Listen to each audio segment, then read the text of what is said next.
they found that there was an unusual number of breast cancers, childhood leukemias, other cancers, and they couldn't work out why. So they changed some of the staff, and then they went down with leukemias and cancers.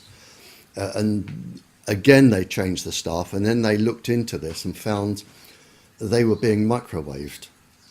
And this is where the United States became a little bit naughty. They decided to keep this quiet. The Americans used their own people as initial guinea pigs to develop their own weapons. And then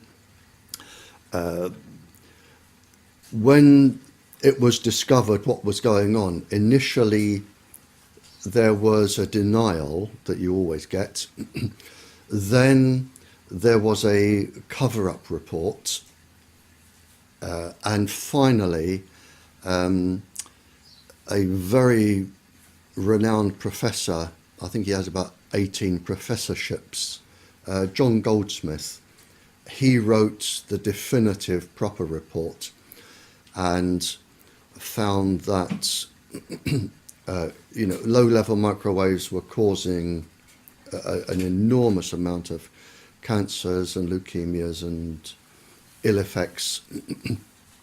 And by then, everybody was leaping onto the microwaves as stealth weapons, and they go from there, which was the 50s, right up to and including the present day.